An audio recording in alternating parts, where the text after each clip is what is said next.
அன்பார்ந்த சகோதர சகோதரிகளே, உங்களுக்கும் உங்கள் குடும்பத்தில் உள்ள அனைவருக்கும் சமாதானம் உண்டாவதாக. ஆமென். அன்பார்ந்த சகோதர சகோதரிகளே, இன்றைய நாளின் தியானத்திற்காக நாம் எடுத்துக்கொண்ட இறை வார்த்தை புனித பவுல் கொரிந்தியருக்கு எழுதிய முதல் திருமுகம் 13ஆம் அதிகாரம் 11வது இறை வார்த்தை. நான் குழந்தையாய் இருந்தபோது குழந்தையை போல பேசினேன், குழந்தையின் மனநிலையை பெற்றிருந்தேன், குழந்தையைப் போல எண்ணினேன். நான் பெரியவன் ஆனபோது குழந்தைக்கு உரியவற்றை அறவே விட்டுவிட்டேன் என்று புனித பவுல் இங்கு எழுதுகிறார். நாம் குழந்தையாய் இருந்தபோது குழந்தையின் மனநிலையை கொண்டிருந்தோம், குழந்தையின் செயல்களை செய்து வாழ்ந்து கொண்டிருந்தோம். ஆனால் அதே நாம் பெரிய மனிதராக வளர்ந்த பிறகு குழந்தையின் மனநிலையையும் குழந்தையின் செயல்களையும் விட்டுவிட்டு பெரிய மனிதருக்குரிய மனநிலையில் பெரிய மனிதருக்குரிய செயல்களை செய்து வாழ்ந்து கொண்டிருக்கிறோம்.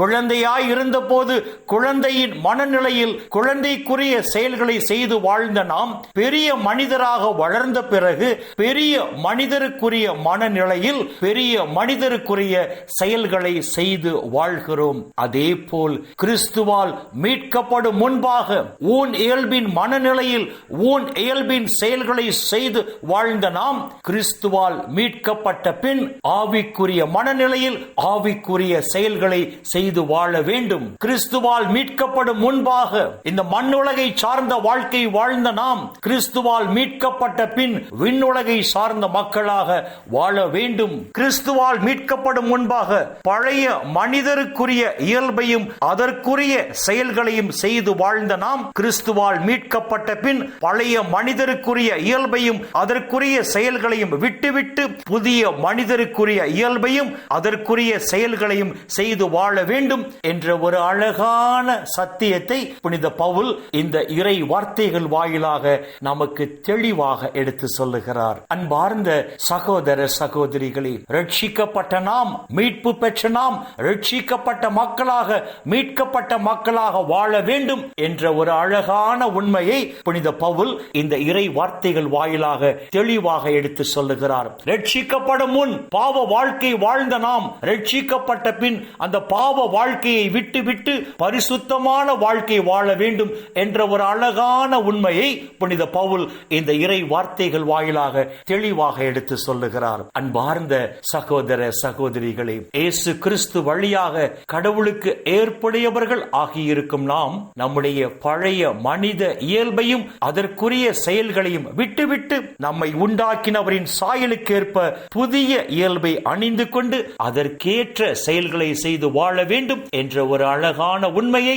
புனித பவுல் இந்த இறை வார்த்தைகள் வாயிலாக தெளிவாக எடுத்து சொல்லுகிறார். அன்பார்ந்த சகோதர சகோதரிகளே, ரட்சிக்கப்பட்ட நாம் வாழ்கிற வாழ்க்கை ரட்சிக்கப்படும் முன் நாம் வாழ்ந்த வாழ்க்கையை விட முற்றிலும் மாறுபட்டதாக இருக்க வேண்டும் என்று புனித பவுல் இந்த இறை வார்த்தைகள் வாயிலாக தெளிவாக எடுத்து சொல்லுகிறார். இயேசு கிறிஸ்து வழியாக மீட்பு பெற்று இயேசு கிறிஸ்து வழியாக கடவுளுக்கு ஏற்புடையவர்கள் ஆகியிருக்கும் நாம் பழைய மனித இயல்பையும் அதற்குரிய செயல்களையும் விட்டுவிட்டு நம்மை உண்டாக்கினவரின் சாயலுக்கேற்ப புதிய இயல்பை அணிந்து அதற்குரிய செயல்களை செய்து வாழ்வோம். அப்பொழுது பரலோக பிதா இந்த உலகிலும் நம்மை ஆசீர்வதிப்பார். இந்த உலக வாழ்வின் முடிவில் நிலை வாழ்வையும் நமக்கு பரிசாக தருவார். இந்த இறை சிந்தனைகளோடு நாம் ஜெபத்திற்குள் கடந்து செல்வோம். எங்களை நேசிக்கிற நல்ல பிதாவே, அப்பா, இந்த உலகில் இன்னும் ஒரு நாளை நீர் எங்களுக்கு சேர்த்து தந்த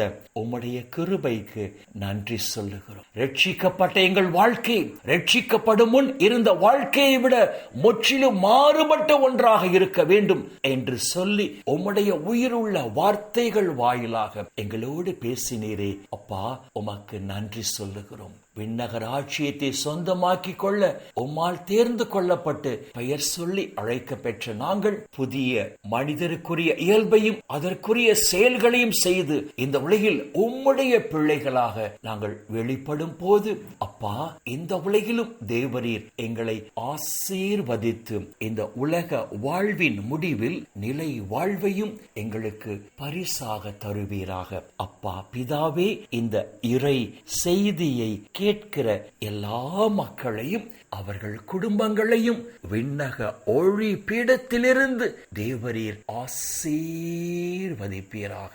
அப்பா, இந்த இறை செய்தியை கேட்கிற உம்முடைய பிள்ளைகள் உம்முடைய நிறைவான ஆசீரால் மன நிறைவோடு, மன மகிழ்ச்சியோடு, மன அமைதியோடு, நலமோடு வாழ கிருபை செய்வீராக.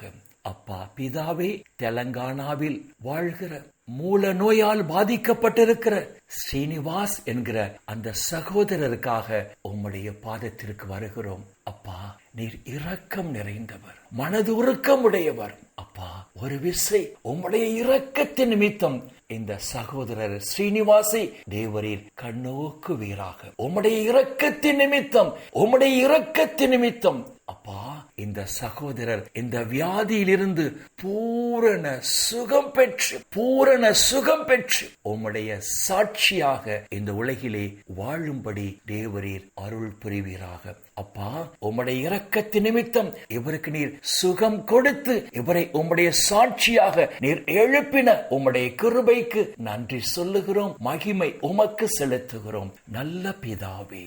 ஆமென், ஆமென், ஆமென்.